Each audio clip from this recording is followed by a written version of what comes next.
Hey, Mark Rodriguez here, and you're watching Mark Style Wrestling Aftershock Reviews, where it's still real to me.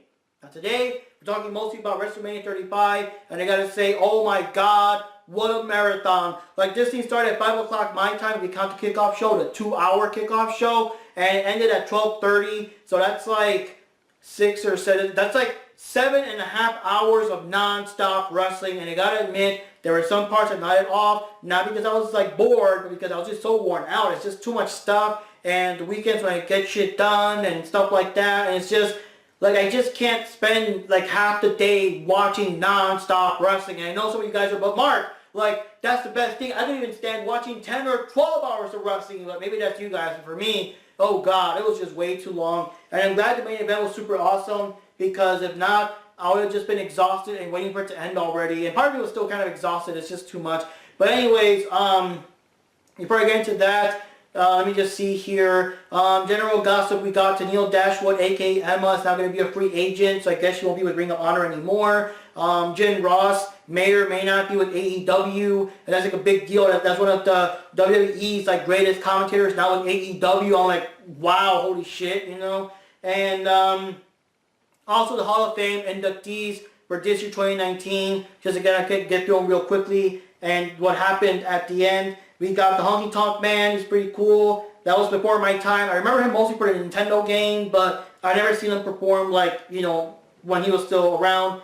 Tori Wilson, that's pretty cool. Brutus the Barber Beefcake, I remember him because he was actually a good friend of Hulk Hogan. Hulk Hogan got to induct him, which is pretty awesome. I love that he brought back Hulk Hogan because they just need Hogan back. I mean, come on, guys. He's like, he is WWE, you know? And I know people complain about, like, he's too old, he's not going to wrestle, he can barely walk, whatever. But he's like, he's not going to wrestle. Like, I knew he was not going to wrestle, but he's cool for, like, moments like this, you know? So, I didn't know that Brutus the Barber Beefcake was actually the NWO member Disciple. I didn't know that was him. I was like, holy shit, that's Disciple? You know? But anyways, we also have the Generation X, Shawn Michaels, Triple H, Billy Gunn, Road Dogg, and X-Pac. But also, they also commemorated Chyna, which is super awesome. It's about time she got her respects, her dues. Of course, she's no longer with us. Chyna went into other professions after leaving WWE that they didn't want to like mention or whatever, so that's why they kind of like haven't inducted her sooner. But now it's about time that she's there, because you just can't deny the impact she had in wrestling. She was one of the most badass women to actually get into the ring. She was actually in the Male Royal Rumble way before Nia Jax ever did, so she's pretty cool. I'm glad they finally gave her dues and her respect.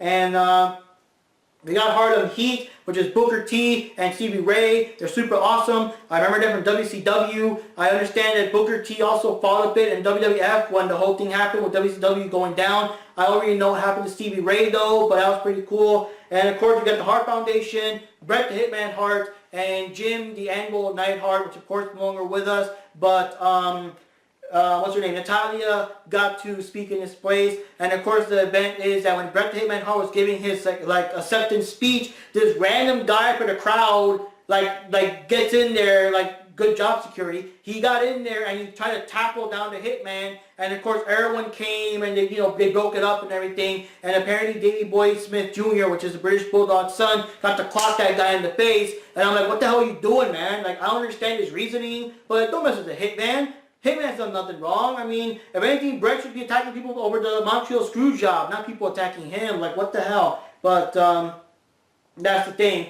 And as for the actual event in itself, oh my god. So we had the 2-hour pre-show, kickoff show. The first match was Buddy Murphy defending his WWE Cruiserweight Championship against Tony Nese. And surprisingly, Tony Nese actually survived his finisher and like beat him. So now Tony Nese is new champion. Of course, this is 205 Live. I don't really follow it too much, but you know, it's there. Then we got the 17 women WrestleMania Women's Battle Royale for the trophy that still looks like a golden uterus. I kind of was wishing they would change that or something, but no, it still looks like a golden uterus. When I saw it, I'm like, oh my god, there it is, the Golden Uterus Award that Naomi won last year. So, kind of forgot who was in the event. I do remember seeing Mickey James, and Io Shirai was there, I believe. But yeah, some people got kicked out really quickly. Asuka got thrown out pretty quickly. Ember Moon was also defeated rather quickly. Whenever Nia Jax came in, everyone was quick to get on her and just throw her ass out because, of course, she's a big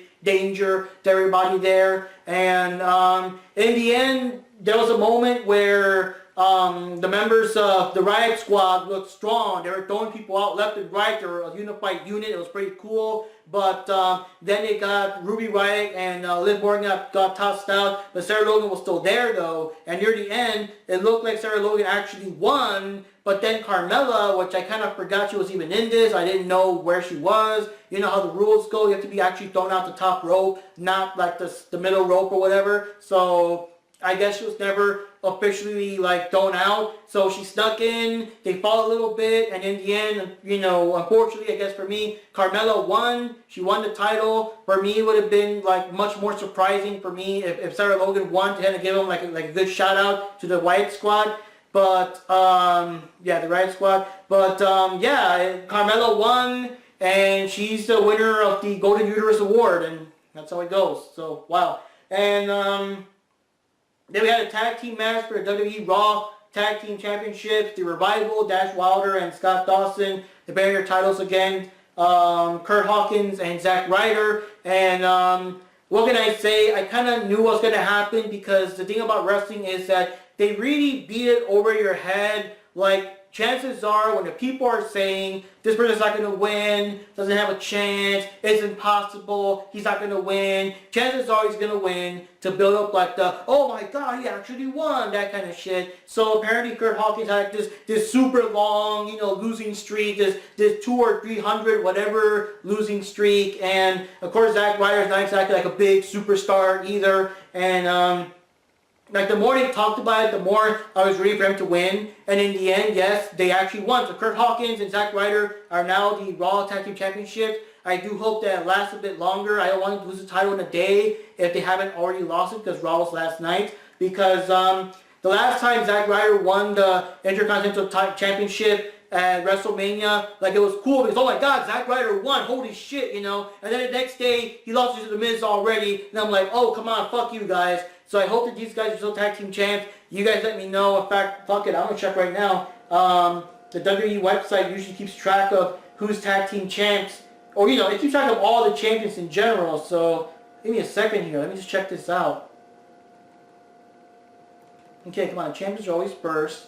And, yeah, there you go. So, Zack Ryder and Kurt Hawkins are still tag team champs. They did not lose their titles the next day, which is pretty good. That's awesome. Okay, so then we had the 30-man Honor the Giant Battle Royale Memorial match. And the thing I remember the most is that they had these two comedians on Saturday Night Live there for whatever reason. I don't know. I haven't been watching wrestling. I guess they must have talked smack on Braun Strowman, so they got somehow drafted into the Battle Royale fight. And I really don't remember who else was there. This giant sea of random wrestlers and stuff. But I do remember that when Braun Strowman came in, he came in like near the end, and he was just cleaning house. He was throwing out everyone. Apparently, he got the highest number of eliminations ever in a Battle Royale match for the Honor the Giant version of it. And in the end, because the comedians, they were smart. The first thing they did was just hide under the mat. Just hide under the mat and not get involved in all the madness up there. So they came out near the end. Strowman was wrestling against someone else. I forgot who it was, but he was wrestling with someone else, and he could almost have fallen out of the ring. But then the comedians tried to like shove him off, but it didn't work. And of course, Strowman got rid of them both. I was almost surprised. I was like, oh my god, are they going to be that cheesy? They're going to let these skinny little guys defeat Braun Strowman or whatever. But no, Strowman still won. He's on top, whatever. And he won the Honor the Giant Battle Royale match. And I'm not 100% sure. It might have been the second time he won it. I could have swore he won it at some other time. I know Baron Corbin won it once. And I believe Curtis Axel won the first one. But I want to say this might be the second time Braun Strowman won it. I have to double check that. But I'm just glad they weren't so cheesy that these random comedians that look like they can't fight their way out of a paper bag. Like, of course, like I'm one to talk. But like these guys would have actually defeated Braun Strowman, you know. So I'm glad they didn't go that route, you know. And okay, so now for the actual match, the actual WrestleMania event. First we had Alexa Bliss come out. She's the host of the show. and she's like, I can make a WrestleMania moment just happen like that, and she did the little Thanos snap, and Hulk Hogan came out, and I'm like, holy shit, Hulk Hogan, and started playing the theme song, and I was like, holy shit, and Hogan's like, whatever, and I'm still marking out, because I'm always a Hulkamaniac and everything, and it's just, what you gonna do when Hulkamania runs wild on you, brother, and that's like, just so much fun, and that's why I'm glad he's back. Like I said, of course he's not gonna wrestle anymore, of course he's not gonna get in the ring anymore, but it is still cool to see him still be in the event, once in a while. So, Paul Heyman came out and he said that if the main event won't be him, let's just do it right here, right now. So, of course, it's Seth Rollins trying to challenge Brock Lesnar for the WWE Universal Championship, because, Lesnar goes to galaxies to defend his Universal title, right? Like Paul Phoenix. I'll even defeat aliens, But, and I'm sure I said Strowman in there somewhere. I do mean Brock Lesnar. But, the hype was like, oh my God, it says Rollins ready. Like, he was expecting to fight Brock sometime today, but not now. Not the first match. Oh my God, And sure enough, when Rollins came in, Lesnar started beating the crap out of him. Before the match actually started, mind you, they didn't ring the bell yet, and Lesnar started throwing around the barricades against the steel steps, and just attacking the crap out of him and everything. And he finally got Rollins in the ring, and Rollins was in bad shape. He could barely stand or whatever, and Lesnar was managing to ring the bell to actually start the match. So they started the match, and as you can tell, Rollins could barely move, and Lesnar did a whole bunch of, suplexes, taking him to Suplex City, but somehow Rollins still managed to get some offense on him and attack him, and it was pretty cool near the end. He actually did, I think it was 3 stomps. Yeah, he did 3 curb stomps, which I guess nowadays is just called the stomp, but he did 3 curb stomps on Brock Lesnar, and it was so cool that he did the first one, and Lesnar could still get up, and the second one, he was kind of groggy, and the third one, kabam, he won, and yes, Seth Rollins is the new WWE Universal Champion, which of course for people is pretty cool because he is the fighting champion. He will not be defending his title twice a year or whatever, so that'll be awesome. And as for Brock Lesnar, I don't know, there's always a rematch clause, but we'll see what happens to the Beast after this, So then we have Randy Orton versus AJ Styles. It's a decent match. It was pretty cool seeing Randy Orton, fight against AJ Styles, and AJ Styles trying to avoid the RKO. But again, the biggest thing that got me, the biggest thing that surprised me out of nowhere was that after all this time, I guess it happens very rarely, but AJ Styles actually kicked out of an RKO. Randy Orton did the RKO, and I was like, oh, of course he's gonna win. The RKO's a fucking one-hit kill. It's a fucking cheap move and whatever. But then AJ Styles actually kicked out, and I'm like, holy shit, he fucking kicked out. And he managed to land the phenomenal forearm at Randy Orton and win the match. And I was like, holy shit, that woke me up. I was like, holy shit, Because I don't know, I just don't care that much about Styles and Randy Orton that much. Especially with Randy Orton, it's like, oh, he's going to win. But this just shocked me. I was like, holy shit, And then we got a fatal 4-way tag team match for WWE SmackDown Tag Team Championships. And it was the Usos, this random tag team of Rusev and Shinsuke Nakamura, the Bar, which of course is Cesaro and Sheamus, and Aleister Black and Ricochet. And what can I say? This is the part where I kind of dozed off a little bit. It was getting to me. I guess the food was kind of heavy. I had some wings and stuff like that. But what can I say? The thing I remember the most was, first of all, Johnny was watching from his side of the world and told him to keep an eye on Ricochet, because Ricochet's awesome, but of course Ricochet he did some cool flips and stuff, but then he got caught and thrown around because, of course, with so many people in this match, you have to get focused to everyone. What I remember the most was that the Bar was cleaning house. I forgot who Cesaro grabbed. I think Cesaro, let me see here. It must have been Ricochet. I think Cesaro grabbed Ricochet and did the spinning, and it was just over and over, and it wouldn't stop. And it was like, holy shit. And Sheamus would grab, he would grab one of the Usos and do the thing where he's, against the rope and do the attack on him, and grab the other Uso and do the attack on him, and then grab Aleister Black and do the attack on him. And the whole time they're doing this, Cesaro is still spinning and spinning and spinning to Ricochet, and I'm like, holy shit, that's fucking insane. That's probably the longest I've ever seen Cesaro do the swing like that, But in the end, when I woke up, I guess, the Usos somehow won. They somehow scored a victory. They won, and they're still the SmackDown Tag Team Champions. So pretty cool. And then we had Shane McMahon versus The Miz, Falls Count Anywhere. And this is the part where I kind of fell asleep during the tag team match, and I woke up during this part. Of course, with the Falls Count Anywhere, you could be pinned anywhere. So when I woke up, they were already like going to the backstage, attacking, throwing garbage cans, doing whatever. They were like fighting. They were like well, basically it was like The Miz dragging Shane around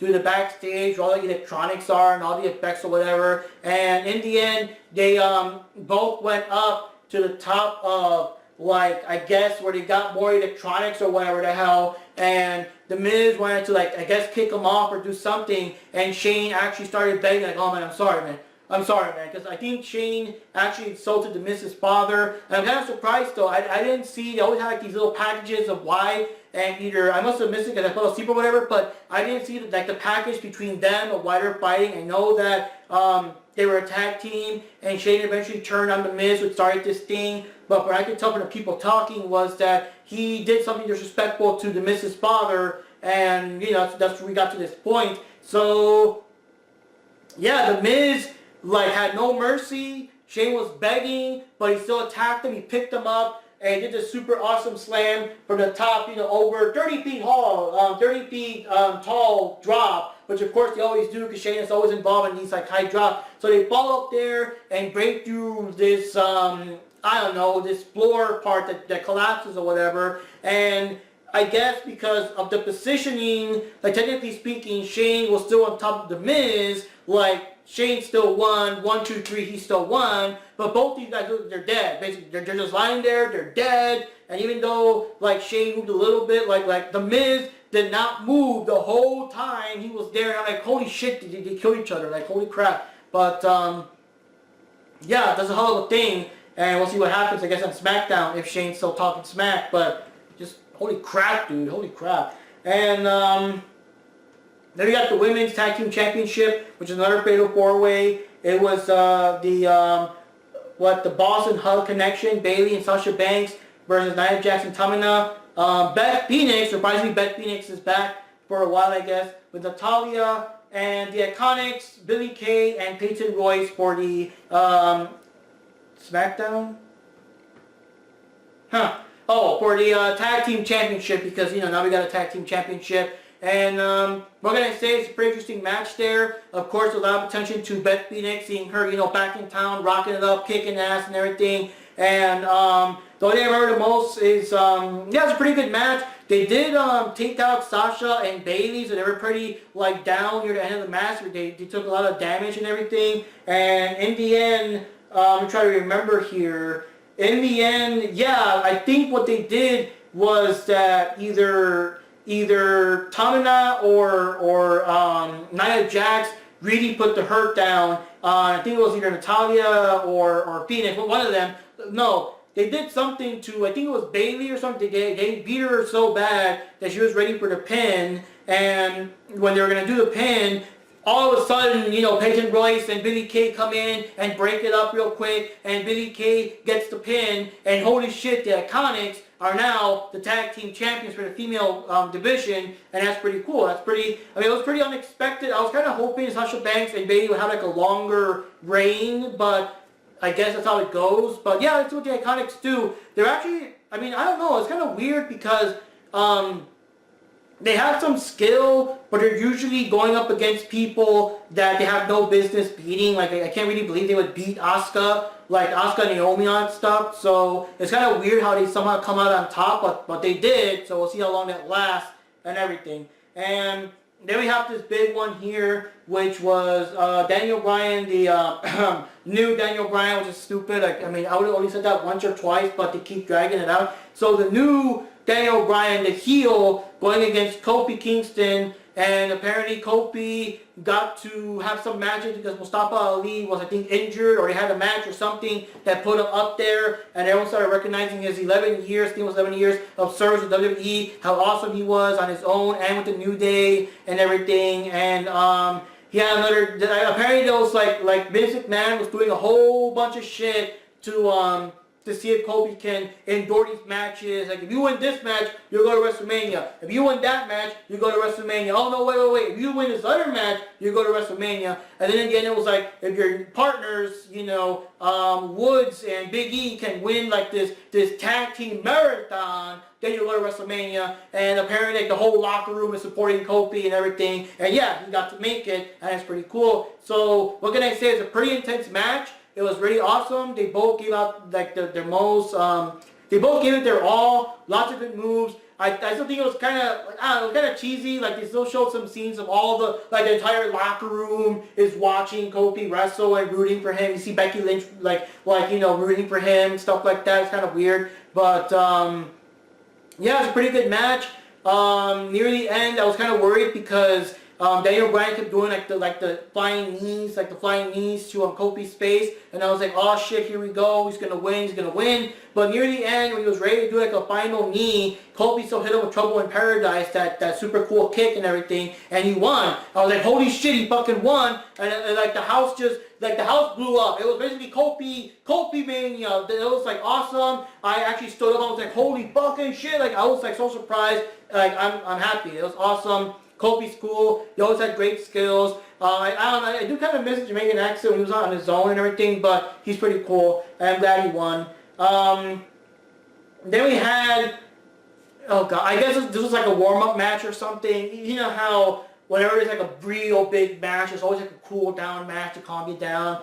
But this was like, come on, guys. So, Samoa Joe versus Rey Mysterio for the WWE United States Championship, with Samoa Joe as the current U.S. champion.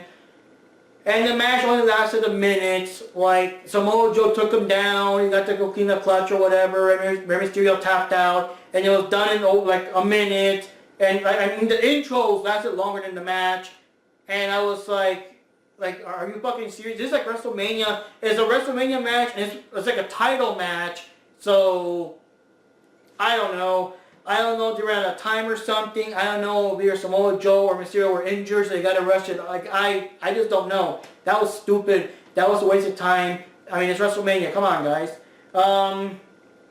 Then we had Roman Reigns versus Drew McIntyre. Roman Reigns, of course, is now feeling better. The leukemia is in remission. He's coming back. He's cool, whatever. But of course, Drew McIntyre attacked him. Like, I'm it's my yard now, and all that stuff. So this match is kind of like a match to see, like, can Roman Reigns still go? Like, now he's back. He's not for a while. Can he still rock it up like he used to do and everything? And yeah, so they pointed out, Drew McIntyre, of course, is a big dude, very dangerous. But now he's like alone. He no longer has like Dolph Ziggler or whatever. And yeah, in the end, the big dog still won. He did the spear and everything, and Superman punch, and the crowd actually cheered more or less this time. So it's pretty cool. So Roman Reigns is still back, and he's coming back. We'll see what happens from here on out. I guess it'll be like a more official feud or something. Then we had Triple H versus Batista. I guess because Batista was talking smack about how Triple H never beat him, and now he got the official match and everything,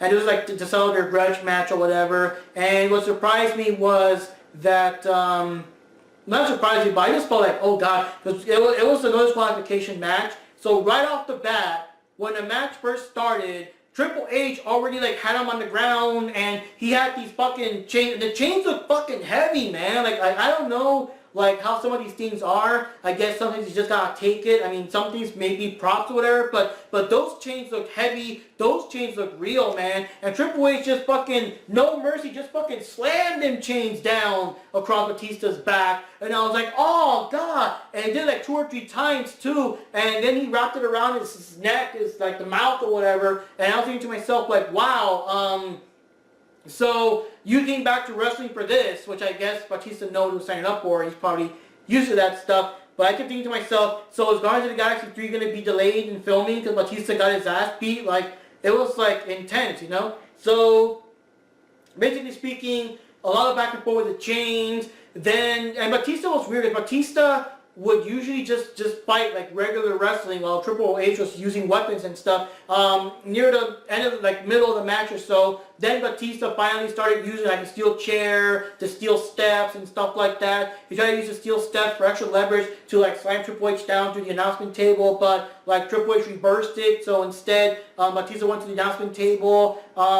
Triple H got the sledgehammer, but like Batista did everything. Like he would always block it, he would always attack him, he would always like slam him down before you have a chance to use the sledgehammer. And in the end, when Batista had the sledgehammer, he thought like that was the only one.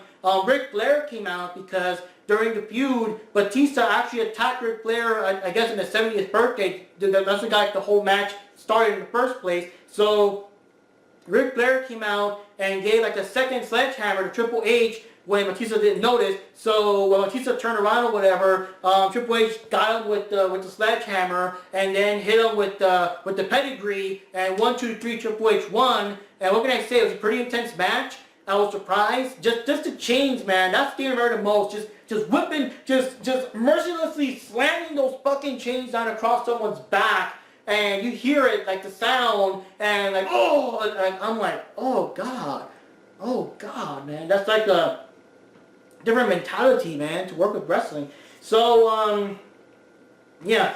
Then we had Baron Corbin versus Kurt Angle, which a lot of people don't like because Kurt Angle did his farewell match. This is the end, goodbye. And people think that, like, there are so many more wrestlers out there, possibly John Cena or someone, that could have been like the last opponent for Kurt Angle, but instead it was Baron Corbin. And I keep messing up the names here and there, but you know who I mean. That Kurt Angle's last opponent was going to be Baron Corbin. Now, within the storyline, it makes sense because Baron Corbin was the acting general manager and Kurt Angle's real general manager, and they were butting heads and all that crap. So within the story, it makes sense to cap it off here. But like for the fan base, like it could have been John Cena or anyone else that could have been a way better opponent for Kurt Angle compared to Baron Corbin, you know. But and then to top it off, Kurt Angle did a good fight. He did the cow crusher. He did the angle slam and all that stuff.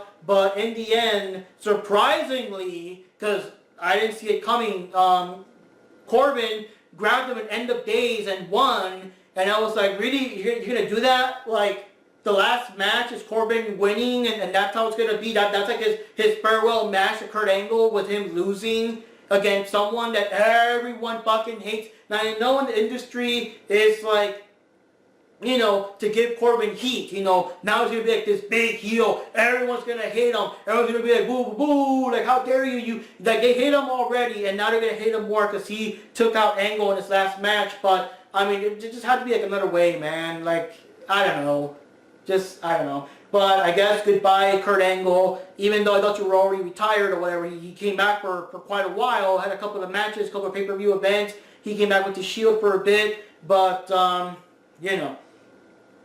Another thing I do want to mention is somewhere during these events, I forgot the exact order when it happened, Elias came out to perform, and surprisingly, John Cena came out acting like the doctor of Thugonomics. Yep, Doctor of Thugonomics came back, you know, got the backwards cap and the knuckles and all that stuff, started acting like a rapper and everything, like when he first came out, and he like never broke character. I was kind of waiting for him to kind of like laugh and take off his capoeira, but no, he never broke character through the whole time. And when he attacked Elias with the AA, they still called it the FU, because back then it was called the FU, and it was just awesome. He never broke character. Like, he was the Doctor of Thugonomics for the entire event. So that was a surprise. I didn't expect that at all. That was just completely out of nowhere, and I'm like, hey, Doctor of Thugonomics, there you go. And wow, okay. And we also had another little scene where the comedians are now, you know, injured with bandages and whatever, and Alexa Bliss is like apologizing or whatever, and when she leaves, the doctors that come out are good old Hall and Nash. The doctors say, hey, you ready for your cavity exam? And that was kind of funny seeing them come back. Wrestlemania likes to do that. They like to bring back all these old guys for like cameos and stuff. I mean, you'll never miss the classics. You'll always, I mean, you'll never like fully replace the classics, you know?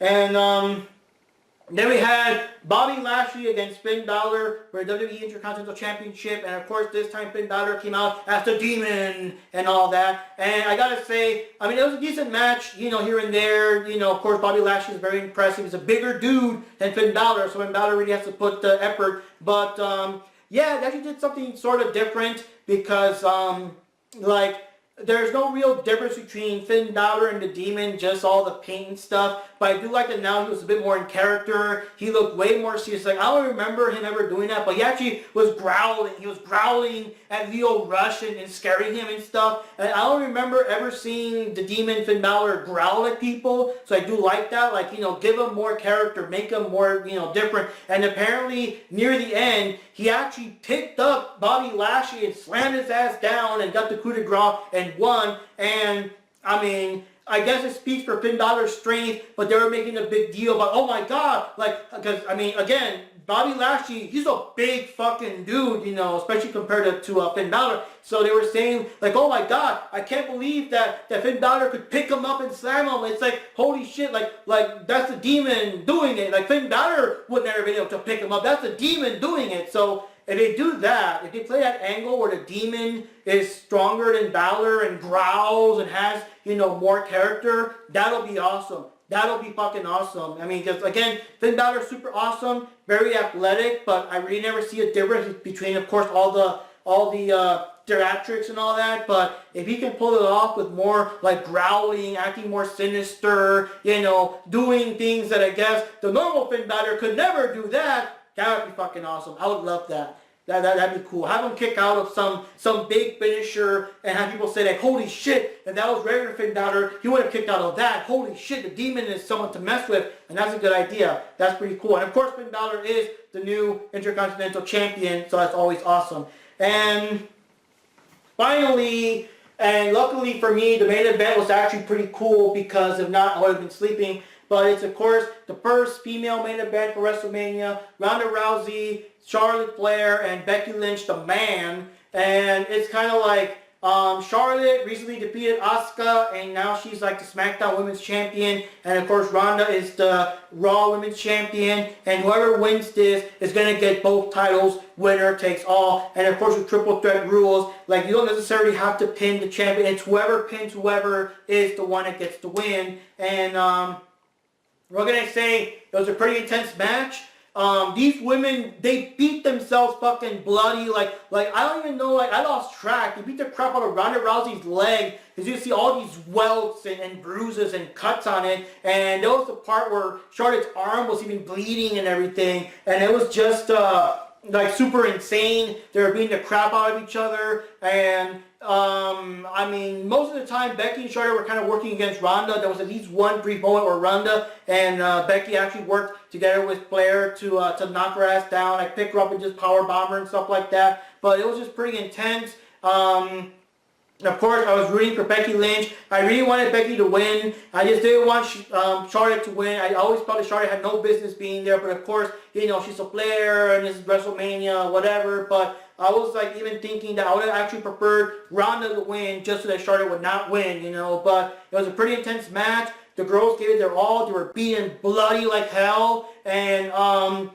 the only thing is that, I don't know, they were trying to play off the thing, like, during the feud, that Ronda Rousey, like, I'm tired of acting, this is, like, for real, I'm going to go out there and hurt you people for real, you know, I'm not going to be doing whatever. And, I mean, part of me, like, the thing about wrestling, you got to turn off, it's what they call suspension of disbelief. But there's times where Ronda Rousey and Becky Lynch are exchanging punches and stuff, and I'm thinking to myself, like, okay, like, I know Becky Lynch is the man, and she's got her hype, but I can't, like, honestly believe in a real fight she'll be tossing hands with Ronda Rousey and not get her ass beat. They're both, like, an even, you know, even strength. But, yeah, the girls are trying hard to do all their submission holds on each other. A lot of, like, Becky Lynch was trying to do this armor on everybody. And in the end, what happened was, I think Ronda grabbed Becky and, like, I guess she hit her with the Piper's Pit and stuff while Charlotte was, you know, injured out of the way so she can't interfere. And,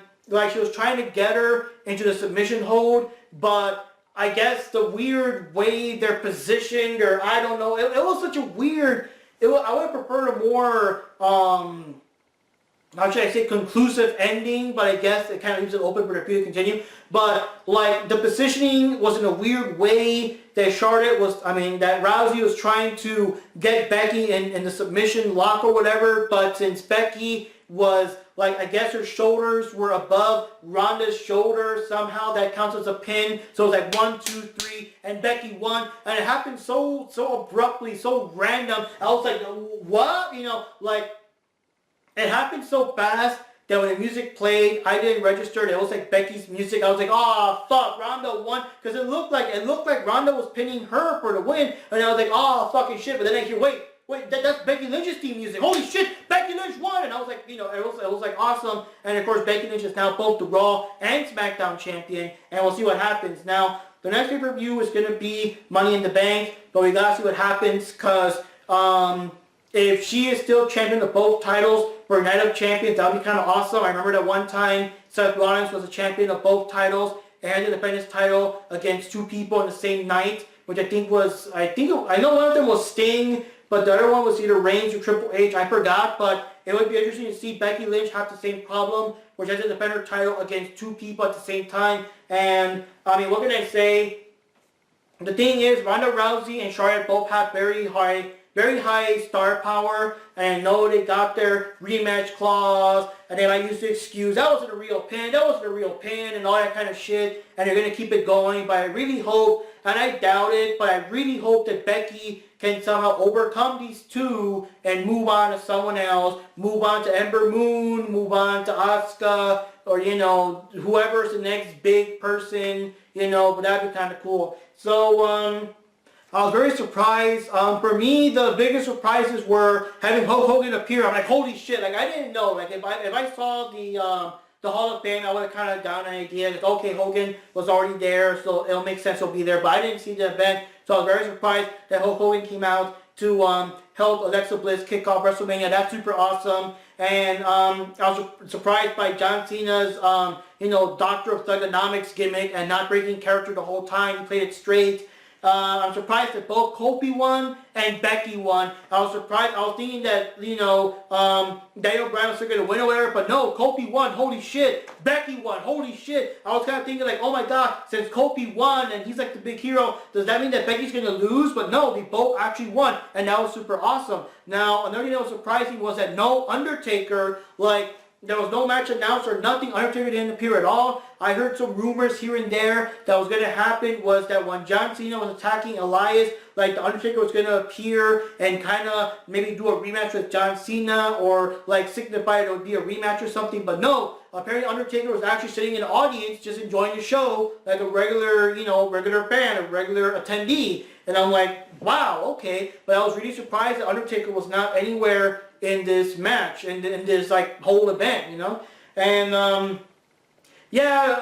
what can I say? All the matches were entertaining. The only matches I really don't care for, because I don't know much about the wrestlers that much, like the cruiserweight and stuff like that. I guess the only match that really like pissed me off was the Samoa Joe and Mysterio. Like, what the hell is that shit? Like, really, what the hell is that shit? And not much. I mean, I wish Sarah Logan won the Battle Royale and everything, but I guess whatever, more fame for Carmella. But not too much bad to say about the event. The only thing is just that match. I understand it was a cool down match, or maybe some matches were just too long. They didn't have time for an actual match. I don't know what was the reason behind that. But I was like, come on, guys. It's a WrestleMania match for the title. Like, what the fuck was that? That was my only complaint. Everything else was pretty cool. And of course, the other, I guess, minor nitpick is that, oh my god, it's so fucking long. It's fucking 7.5 hours of wrestling. Oh my god, I can only watch, like, me, a devoted wrestling fan, can only watch so much wrestling before I start, like, nodding off,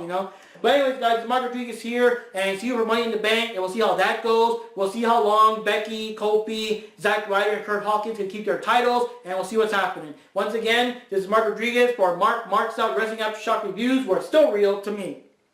See you next time.